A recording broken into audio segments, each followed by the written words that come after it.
now we will deep dive into DevOps, which is the main theme of this podcast.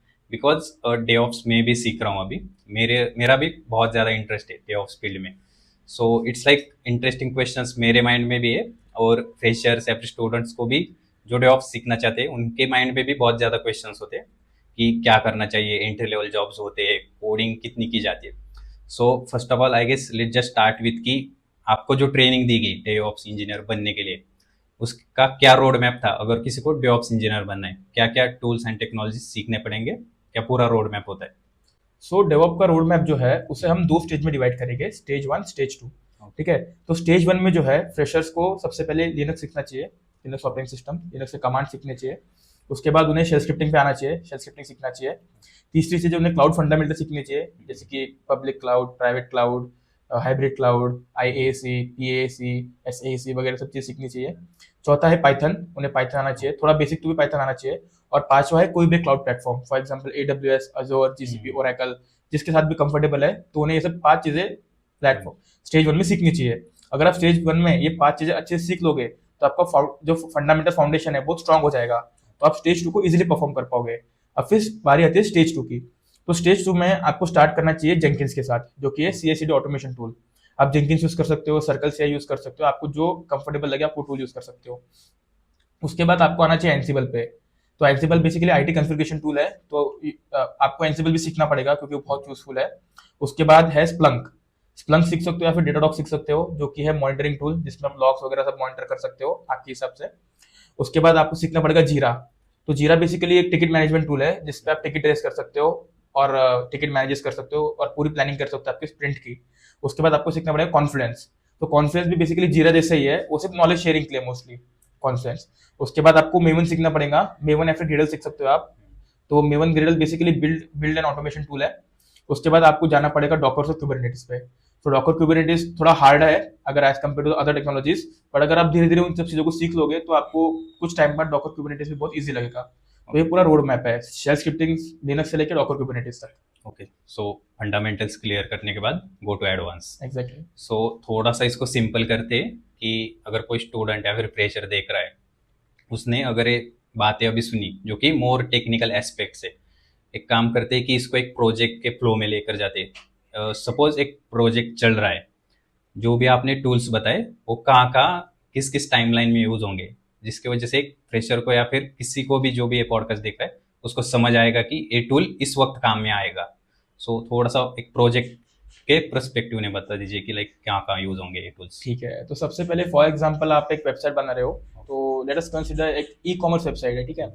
आपके पास code है, आप क्या करोगे, वो सारा कोड जाके गिटहब पे पेस्ट कर दोगे, गिटहब पे अपलोड कर दोगे. सबसे पहला टूल गिटहब आपका यूज हो गया, जो कि आपका SCM, सोर्स कोड मैनेजर. ठीक है. गिटहब पे यूज करने के बाद सेकंड चीज है आपको उसको टेस्ट करना पड़ेगा. तो टेस्टिंग के लिए आप बेसिकली मेवन यूज कर सकते हो, या फिर आप उसके लिए सोनार क्यूब, JUnit या फिर ये सब टूल्स यूज कर सकते हो. टेस्ट और बिल्ड करना पड़ेगा आपको मेवन और सोनार क्यूब के साथ. ठीक है. उसके बाद आपको उसका पाइपलाइन क्रिएट करना पड़ेगा. तो पाइपलाइन के लिए आप जेंकिंस यूज कर सकते हो. तो जेंकिंस के अंदर भी 2 टाइप के पाइपलाइंस होते हैं, फ्री स्टाइल पाइपलाइंस और आप डिक्लेरेटिव स्क्रिप्ट करके पाइपलाइन बना सकते हो. तो basically free style pipeline use करना चाहिए फ्रेशर्स में, क्योंकि वो ईजी रहेगा. ठीक है. उसके बाद आपको जीरा पे आना पड़ेगा. जीरा पे आप आपके प्रोजेक्ट रिलेटेड सारे स्प्रिंट जो भी है, प्लानिंग जो भी है, वो सब जीरा पे करोगे. उसके बाद फिर आप एक क्या करोगे, आपके जो लॉग्स है वेबसाइट के, कितने लोग आ रहे हैं, कितने लोग जा रहे हैं, कुछ एरर्स आ रहे हैं क्या, वो सब आप स्प्लंक पे देख सकते हो, स्प्लंक को इंटीग्रेट करके उसके साथ. और जो लास्ट में आपका है वो है डॉकर कुबरनेटिस, जिससे आप आपका जो वेबसाइट है उसकी अवेलेबिलिटी इंक्रीज कर सकते हो, क्योंकि आप डॉकर कुबरनेटिस पे आपके वेबसाइट के रेप्लिकास बना के रख सकते हो और उसकी सिक्योरिटी इंश्योर कर सकते हो. तो ये पूरा प्रोजेक्ट का फ्लो रहेगा एज अ फ्रेशर. सो आपने बहुत अच्छे से एक प्रोजेक्ट फ्लो समझा दिया.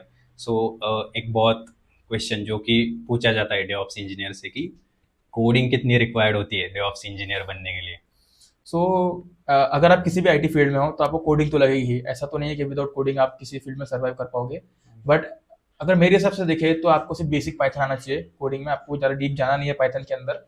और आपको मोस्ट फोकस करना है YAML पे, जो कि स्क्रिप्टिंग लैंग्वेज है. तो YAML एक स्क्रिप्टिंग लैंग्वेज है, उस पर आपको थोड़ा ज़्यादा फोकस करना पड़ेगा, क्योंकि आपकी हर एक टेक्नोलॉजी, आपका एंसिबल हो गया, आपका डॉकर हो गया, कुबरनेटिस हो गया, हर जगह आपको YAML यूज करना पड़ेगा. तो बहुत ईजी है YAML, इतना हार्ड नहीं है. तो आपको सिर्फ YAML फोकस करना है. इट्स लाइक कि कोडिंग के बेसिक्स पता होने चाहिए जस्ट. एग्जैक्टली. ओके, सो आपने बताया कि क्या क्या रोड मैप रहेगा, कौन से टूल्स यूज किए जाते हैं, कोडिंग की कितनी रिक्वायरमेंट होती है. So based on my experience and जो भी मैंने ऑब्जर्व किया है, correct me if I am wrong, कि डेवऑप्स इंजीनियर उन्हें बनना चाहिए जिनको एप्लीकेशंस का नॉलेज ज़्यादा है या फिर इंटरेस्ट ज़्यादा है एप्लीकेशंस को कैसे यूज़ करना है, रैदर देन कि वो एप्लीकेशंस बैकएंड में कैसे चल रहे हैं, कैसे बनाए जा रहे हैं।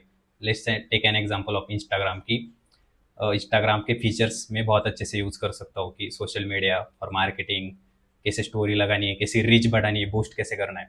But I don't want to go into the back end की कैसे बना इंस्टाग्राम, क्या क्या चल रहा है, अपडेट्स कैसे दिए जा रहे हैं। सो इट्स लाइक दैट कि एप्लीकेशंस का यूज़ कैसे करना है, इसका नॉलेज आपको गेन करना पड़ेगा डेवऑप्स में। ये होता है एग्जैक्टली। अगर आप डेवऑप्स को देखोगे तो डेवऑप्स बेसिकली दो वर्ड से बना है, डेव और ऑप्स। तो आपको दोनों चीजें परफॉर्म करनी पड़ेगी। डेवलपर रोल का जो काम है वो भी आपको परफॉर्म करना पड़ेगा, और ऑपरेशन रोल का जो भी काम है आपको परफॉर्म करना पड़ेगा। और अगर आप डेवऑप्स ज्वाइन करोगे तो आपको हमेशा पढ़ते रहना पड़ेगा, क्योंकि हर महीने कोई ना कोई डेवऑप्स का नया टूल, नई टेक्नोलॉजी आती है मार्केट में। तो ऐसा नहीं है कि आपने 10 टेक्नोलॉजी डेवऑप्स की सीख ली और आप डेवऑप्स इंजीनियर बन गए, ऐसा नहीं है। आपको हर महीने हर दिन स्किल अप करना पड़ेगा, हर नई टेक्नोलॉजी में ध्यान देना पड़ेगा, तभी जाके आप अच्छे डेवऑप्स इंजीनियर बन पाओगे। ओके। सो अगर कोई ये सेगमेंट सुनेगा डेवऑप्स का, जहाँ कि आपने बहुत सारे टूल्स एंड टेक्नोलॉजीज पे बात की, सो आई गेस उसको एक क्वेश्चन तो माइंड में आएगा कि डेवऑप्स इंजीनियर रोज इतने सारे काम करता भी है, या फिर क्या क्या एक्चुअल में आपको करना पड़ता है as a DevOps engineer on project, कि आपका क्या पूरा एक रूटीन रहता है दिन का, कौन से टेक्नोलॉजी ज़्यादा यूज़ करने पड़ते हैं। सो जो डेवऑप्स की मैंने आपको प्रोसेस बताई है, आप कोड अपलोड करते हो, टेस्ट करते हो, बिल्ड करते हो। जो एक डेवऑप्स लाइफ साइकिल रहता है, ठीक है, उसके अंदर जैसे कि अपना एसडीएलसी रहता है, सॉफ्टवेयर डेवलपमेंट लाइफ साइकिल, वैसा डेवऑप्स लाइफ साइकिल रहता है। उसके अंदर code, test, plan, release, monitor, उसके बाद बिल्ड, टेस्ट, ऐसे फेजेस रहते हैं। तो फिर आप जो है आप पूरे 8 के 8 फेज पे काम नहीं करोगे, आप बेसिकली 2 या फिर 3 फेजेस पे काम करोगे। फॉर एग्जाम्पल अब मैं जो हूँ, मैं 3 फेज पे काम करता हूँ, मॉनिटरिंग, एक प्लानिंग और एक है बिल्डिंग। तो बेसिकली मॉनिटरिंग में मैं AWS का अपना cloud watch, cloud trial use करता हूँ और स्प्लंक यूज करता हूँ मॉनिटरिंग के लिए। उसके बाद प्लानिंग के लिए मैं जीरा यूज करता हूँ, और जो बिल्डिंग के लिए मेवन वगैरह यूज करता हूँ। तो मैं सिर्फ इन चीजों पे फोकस करूंगा जो मेरे कंपनी में मेरी रिक्वायरमेंट है जिस चीज के लिए। तो हाँ, तो कोई भी डेवऑप्स इंजीनियर ऐसा नहीं है कि सारे 8 फेजेस पे काम करेगा, वो सिर्फ किसी स्पेसिफिक फेजेस पे काम करेगा।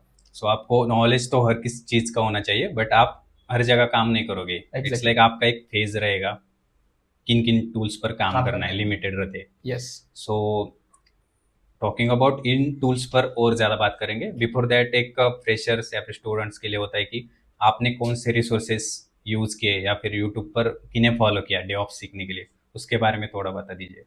सो यूट्यूब पर मैं 2 लोगों का नाम बताऊंगा। एक है अभिषेक विरमल्ला, जो कि बहुत बढ़िया ट्यूटर है डेवऑप्स का, और दूसरा है एम प्रशांत। तो एम प्रशांत ने भी बहुत बढ़िया तरीके से डेवऑप्स सिखाया है और हर एक टूल को कवर किया है उन दोनों ने। तो आप बेसिकली उनके वीडियो सर्च कर सकते हैं यूट्यूब पे, if you want to learn DevOps.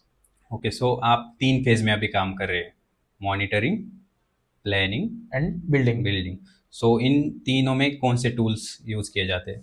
So planning के लिए आप जीरा यूज कर सकते हो, और आप कॉन्फ्रेंस भी यूज कर सकते हो, या फिर आपके पास कोई अदर टिकटिंग सिस्टम है जैसे कि रेडमैन ट्रैकर वगैरह, वो भी यूज कर सकते हो प्लानिंग के अंदर। उसके बाद मॉनिटरिंग, तो मॉनिटरिंग में एज ऑफ नाउ मार्केट में बहुत सारे टूल है। फॉर एग्जांपल स्प्लंक है, डेटाडॉग है, प्रोमोदियस है, ग्राफाना है, और उसके बाद AWS cloud watch, AWS cloud trial, Azzur sentinels, ऐसे बहुत सारे टूल है मॉनिटरिंग के लिए। और जो बिल्डिंग है उसमें आप बेसिकली मोस्टली मेवन और ग्रेडल यूज करोगे, पर उसके अलावा बहुत सारे टूल मार्केट में अवेलेबल है जो आप यूज कर सकते हो बिल्ड करने के लिए। ओके, सो थोड़ा सा I guess Jenkins, Docker, cloud watch, AWS, इन पर बात करते थोड़ा सा deep, but in simple words की क्या होता है जेनकिंस? मॉनिटरिंग के लिए अलग अलग टूल्स है, क्लाउड वॉच है, सो AWS भी, मतलब हर एक टूल्स एक सिंपल में समझा दीजिए कि एक फ्रेशर को समझ आएगा कि इसका एक्चुअल में क्या यूज हो रहा है प्रोजेक्ट में। So I will start with Jenkins. So पहले क्या होता था, पहले के ज़माने में अगर आपको वेबसाइट में कोई अपडेट लाना है आपके, फॉर एग्जांपल फ्राइडे को कोई सेल है, ठीक है, आपको वेबसाइट पे उसका अपडेट देना है, तो आप क्या करते थे, पहले आपकी वेबसाइट को पहले डाउन करते थे, उसके अंदर चेंजेस करते थे, फिर उसको अप करते थे। तो उससे क्या होता था, जो आपकी वेबसाइट की अवेलेबिलिटी है वो बहुत कम हो जाती थी। बट अभी के टाइम में कैसा है, आप सिर्फ 1 सेकंड में चेंजेस करोगे और आपके जो वेबसाइट में चेंजेस है वो 1 सेकंड में अपडेट हो जाएंगे with the help of Jenkins. तो जेनकिंस क्या करता है, बेसिकली जो आपका CI/CD जो है part, for example testing, monitoring और बाद में बिल्डिंग, ये सब चीज को ऑटोमेट कर देता है। तो आपको खुद से करने की जरूरत नहीं है। तो Jenkins basically use for automation, जो कि आपके सारे प्रोसेस को ऑटोमेट कर देगा। यहाँ से मतलब कि डेवलपमेंट से लेके तो एंड यूजर तक जितनी प्रोसेस है पूरी ऑटोमेट हो जाएंगी जेनकिंस की हेल्प से। उसके बाद है AWS क्लाउड वॉच और जो मॉनिटरिंग टूल है, ठीक है। तो आप आपके घर के सामने सिक्योरिटी गार्ड लगाते हो, वो क्या करता है, वो देखता है कौन आ रहा है, कौन जा रहा है। अगर कोई चोर आएगा तो उसको देखेगा कि हाँ ये चोर है, इसको अंदर नहीं जाने देना है। तो वही काम है सारे AWS मॉनिटरिंग टूल्स और जो Splunk मॉनिटरिंग टूल है उन सब का। वो सब चेक करते हैं कि कौन से लॉग्स आ रहे हैं, कौन से लोग जा रहे हैं, और कौन से लॉग जो है वो एरर लॉग्स है। तो वो सब काम मॉनिटरिंग टूल्स का होता है। ओके। उसके बाद डॉकर जो है, क्यूबरनेटिस जो है, वो बेसिकली डिप्लॉयमेंट क्रिएट करने के लिए यूज कर सकते हो आप। तो जो आपका एंड यूजर है वो आपकी डिप्लॉयमेंट यूज कर सकता है, देख सकता है आप डॉकर पे अगर क्यूबरनेटिस पे डिप्लॉयमेंट क्रिएट करोगे। और उसके बाद एक टेराफॉर्म, टेराफॉर्म में बताना ही भूल गया, जो कि है infrastructure as a code tool. तो अगर आप समझो आपको, आप AWS पे काम कर रहे हो, ठीक है, आपको AWS पे 3 EC2 इंस्टेंस बनाने हैं। तो अगर आप मैन्युअली जाके करोगे यूजर इंटरफेस पे तो आपको 10-15 मिनट, 20 मिनट, 30 मिनट भी लग सकते हैं इंस्टेंस बनाने में। बट अगर आप टेराफॉर्म यूज कर रहे हो तो आप फिर टेराफॉर्म के अंदर एक टेराफॉर्म कोड लिखोगे और उसको अप्लाई कर दोगे, तो आपके जो इंस्टेंसेस है वो 2 मिनट में बन जाएंगे। तो वो बहुत बड़ा फायदा है इन IAC टूल्स का, जो कि आपका टाइम सेविंग टूल्स है। Okay, so and talking about Maven. So maven basically एक बिल्डिंग टूल है। सो आप क्या करते थे, पहले समझो आपके पास 1000 जावा कोड है, तो आप उसको एक एक करके बिल्ड करोगे तो आपको बहुत टाइम लग जाएगा ना।